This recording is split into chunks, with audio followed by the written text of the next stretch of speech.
Hi എല്ലാവർക്കും നമസ്കാരം. മറ്റൊരു വീഡിയോസിലേക്ക് എല്ലാവരെയും സ്വാഗതം ചെയ്യുന്നു.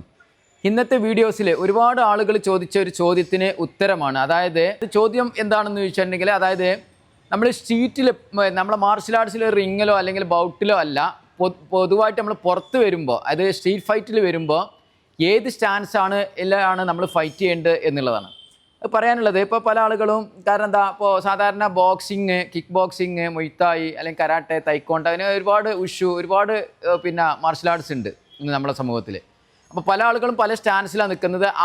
ഓരോ ആർട്സും പഠിക്കുന്ന ആളുകൾ ഓരോ ആർട്സിൻ്റെ സ്റ്റൈലിലായിരിക്കും നിൽക്കുക എന്നുള്ളതാണ്. പക്ഷേ മാർഷൽ ആർട്സ് പഠിച്ച ആളുകളും എന്നോട് ഈ ചോദ്യം ചോദിച്ചിട്ടുണ്ട്. അതിൻ്റെ അടിസ്ഥാനത്തിലാണ് ഇന്നത്തെ ഈ എപ്പിസോഡ്. സാധാരണ ബോക്സിംഗുകാരനാണെന്നുണ്ടെങ്കിൽ നമ്മൾ എന്ത് ചെയ്യും? സാധാരണ ഇങ്ങനെ നിൽക്കും. ബോക്സിംഗുകാരനാണെന്നുണ്ടെങ്കിൽ ഇവിടെ ഗാർഡ് ചെയ്തിട്ട് നിൽക്കും. ഇതുപോലെ നമ്മൾ സ്ട്രീറ്റിൽ നിന്ന് കഴിഞ്ഞിട്ടുണ്ടെങ്കിൽ എന്താണ് പ്രശ്നം? കാരണം ഓപ്പോണൻറ്റ് എന്തായാലും മനസ്സിലാക്കും ഇവനൊരു മാർഷൽ ആർട്ടിസ്റ്റ് ആണെന്ന്. അതുമാത്രമല്ല, ഏതെങ്കിലും ആളുകൾ വീഡിയോസ് എടുക്കുക അല്ലെങ്കിൽ CCTV ഒക്കെ നിരീക്ഷണത്തിലൊക്കെ ആയിരിക്കും. അപ്പോൾ നമ്മൾ ഇത് നിന്ന് കഴിഞ്ഞിട്ടുണ്ടെങ്കിൽ സ്വാഭാവികമായിട്ടും നമുക്ക് ഇതിൻ്റെ ഒരു തെളിവ് സഹിതം നമ്മൾ പ്രശ്നങ്ങളായി കഴിഞ്ഞാൽ വലിയൊരു ഇതായിക്കാരം. കാരണം എന്താ, മാർഷൽ ആർട്സുകാർ അടിച്ചു കഴിഞ്ഞാൽ അതിന് വേറെ വിഷയം തന്നെയുള്ളൂ. എന്തായാലും അങ്ങനെയൊന്നും നടക്കാതിരിക്കട്ടെ. അതുപോലെ തന്നെ ബോക്സിങ്ങിലാണെങ്കിൽ ഇങ്ങനെ നിൽക്കും. അതുപോലെ തന്നെ മൊയ്ത്തായിക്കാരാണെങ്കിൽ കുറച്ചും കൂടിയും പൊക്കിയിട്ട് നിൽക്കും, അല്ലേ? കൈ കുറച്ചും കൂടി, അങ്ങനെയാണ് എൻ്റെ ഒരു അറിവ്. ഓക്കെ. അതുപോലെ തന്നെ കരാട്ടക്കാരാണെന്നുണ്ടെങ്കിൽ നമ്മൾ ഇങ്ങനെ നിൽക്കും, അല്ലേ? അത് തൈക്കോണ്ടയിലേക്ക് വരുമ്പോൾ എന്ത് ചെയ്യുക? ചാടിയിട്ടായിരിക്കും. കാരണം ലെഗ് കൂടുതൽ യൂസ് ചെയ്യാൻ വേണ്ടിയിട്ട് ആ ഒരു പൊസിഷനിലായിരിക്കും നിൽക്കുക. പക്ഷേ നമ്മൾ ഇത്തരത്തിൽ അങ്ങനെ ഒരുപാട് മാർഷൽ ആർട്സുകാർ പല സ്റ്റൈലിലായിരിക്കും നിൽക്കുന്നത്, ഓരോ പൊസിഷനിലായിരിക്കും ഗാർഡ് ചെയ്തിട്ട് നിൽക്കുന്നത്. പക്ഷേ ഈ ഒരു രീതിയിലൊന്നും സ്ട്രീറ്റ് ഫൈറ്റിൽ നിൽക്കരുത് എന്നാണ് എന്നോട് ചോദിച്ച ആളുകൾക്ക് എനിക്ക് പറയാനുള്ളത്. ഈ രീതിയിലൊന്നും എന്ത് ചെയ്യുക? നിൽക്കാതെ നമ്മളൊരു ഫൈറ്റിങ് അറിയുക എന്നുള്ളൊരു ലെവലിൽ തന്നെ നമ്മൾ നിൽക്കരുത്. പിന്നെ ഒരു കാര്യം പറയാനുള്ളത് വെച്ചാൽ, പുറത്ത് പോയിട്ട് നമ്മൾ സ്ട്രീറ്റിൽ അടിക്കണം അല്ലെങ്കിൽ മാർഷൽ ആർട്സ് പഠിച്ച ആളുകൾ വെറുതെ അടിക്കണം എന്നല്ല പറയുന്നത്. എനി കേസ് നമുക്ക് അത്രയും രക്ഷപ്പെടാൻ പറ്റൂല എന്നുണ്ടെങ്കിൽ മാത്രം എടുക്കുന്ന സംഗതിയാണല്ലോ ആയോധന കല അല്ലെങ്കിൽ മാർഷൽ ആർട്സ് അല്ലെങ്കിൽ ഇത്തരത്തിലുള്ള കരാട്ടെ, കളരി, ഉഷു ഒക്കെ നമുക്ക് എന്ത് ചെയ്യാം?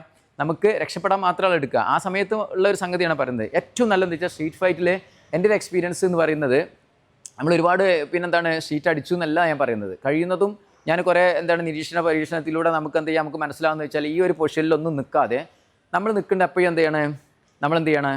സോറി എന്നുള്ള ലെവലിൽ നമ്മൾ ഈ ലെവലിൽ നിൽക്കുക. ഇങ്ങനെ നിന്ന് കഴിഞ്ഞിട്ടുണ്ടെങ്കിൽ നമുക്ക് ഒരുപാട് കാര്യങ്ങളുണ്ട് ഇതിൽ. എനിക്ക് മനസ്സിലാക്കാൻ പറ്റിയൊരു സംഗതി എന്ന് പറയുമ്പോൾ, നമ്മളിങ്ങനെ നിൽക്കുമ്പോൾ, ഇയാളായിട്ട് ഇങ്ങനെ നിൽക്കുമ്പോൾ സ്വാഭാവികമായിട്ടും ഒരിതാണ്, അല്ലെങ്കിൽ ഇങ്ങനെ നിൽക്കുന്ന സമയത്ത് അല്ലെങ്കിൽ ഇങ്ങനെ നിൽക്കുന്ന സമയത്തൊക്കെ ആൾക്ക് മനസ്സിലാവും, മറ്റുള്ള ആളുകൾ മനസ്സിലാക്കും. അതുപോലെ തന്നെ ക്യാമറ ഒക്കെ എടുക്കുകയാണെങ്കിലൊക്കെ മനസ്സിലായി. എപ്പോഴും നമുക്ക് ഒരാളെ അടിക്കാൻ വരുമ്പോൾ സോറി എന്നുള്ള ലെവലിൽ ഞാൻ ഫൈറ്റിനില്ല എന്നുള്ള പറയുന്ന ഒരു രീതിയിൽ നമ്മൾ നിൽക്കാൻ ശ്രമിക്കുക.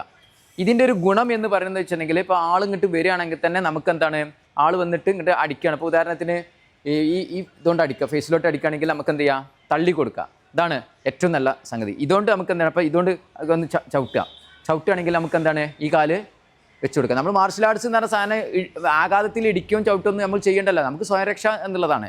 പിന്നെ ഒരു രക്ഷയില്ലാന്നുണ്ടെങ്കിൽ മാത്രമല്ല നമുക്ക് ചെയ്യേണ്ടുള്ളൂ. പക്ഷേ എന്നാൽ തന്നെ നമുക്ക് ഒരു രക്ഷപ്പെടാൻ ഇതിനൊക്കെ പറ്റും. ഇങ്ങനെ ഇപ്പോൾ നമ്മൾ എന്ത് ചെയ്യുക? ഇതുകൊണ്ട് അടിക്കുകയാണെങ്കിൽ നമുക്ക് ഇങ്ങനെ നിൽക്കുന്ന സമയത്ത് നമുക്ക് ഈ കാര്യങ്ങളൊക്കെ ചെയ്യാൻ പറ്റും. കണ്ടില്ലേ? ഈ ഒരു നൃത്തമാണ് ഏറ്റവും നല്ലത്. അല്ലാതെ ഇങ്ങനെ നിൽക്കുക അല്ലെങ്കിൽ വേറുള്ള രീതിയിൽ നിൽക്കാത്ത നല്ലത്. ഇതാകുമ്പോൾ തിരിച്ചറിയില്ല, സോറി, നമുക്ക് എന്ത് ചെയ്യുക? ഇങ്ങനെ നിൽക്കുന്ന സമയത്ത് നമ്മൾ ഫൈറ്റിനില്ല എന്നുള്ള പറയുന്ന തന്നെ നമ്മൾ നിൽക്കുക എന്നുള്ളതാണ് എന്നോട് ചോദിച്ച ആളുകൾക്കുള്ള മറുപടി. അതിൻ്റെ ഉപകാരം എന്ന് പറയുന്നത്, ഇപ്പോൾ നേരത്തെ ഫേസിലോട്ട് അടിക്കുമ്പോൾ നമുക്ക് ഇങ്ങനെ തള്ളാൻ പറ്റും. ഒന്ന് ഈ കൈ കൊണ്ട് അടിക്കുകയാണെങ്കിലും നമുക്ക് എന്ത് ചെയ്യാം? ഇങ്ങനെ തള്ളാൻ പറ്റും. കണ്ടാ?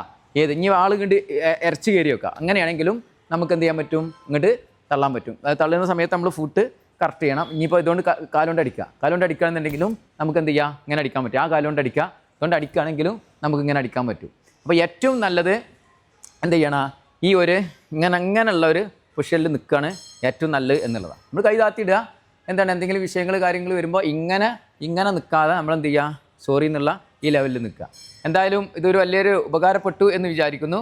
എന്തായാലും ഇത്തരത്തിലുള്ള ഒരുപാട് വീഡിയോസ് നിങ്ങൾക്ക് ആവശ്യമുണ്ടെന്നുണ്ടെങ്കിൽ നിങ്ങൾ എന്ത് ചെയ്യുക? കമൻറ്റ് ചെയ്യുക. എന്നെക്കൊണ്ട് കഴിയുന്ന രീതിയിൽ നിങ്ങളെ ഞാൻ ഹെൽപ്പ് ചെയ്യുന്നതാണ്. ഓക്കെ. വീഡിയോസ് കണ്ടുകൊണ്ടിരിക്കുന്ന എല്ലാവർക്കും ഒരുപാട് സന്തോഷം അറിയിച്ചുകൊണ്ട് ഇന്നത്തെ ഈ സ്പെഷ്യൽ എപ്പിസോഡ് ഞങ്ങളിവിടെ വൈൻഡപ്പ് ചെയ്യാണ്. അടുത്ത വീഡിയോസിൽ വീണ്ടും നിങ്ങൾക്ക് കാണാം. ബൈ.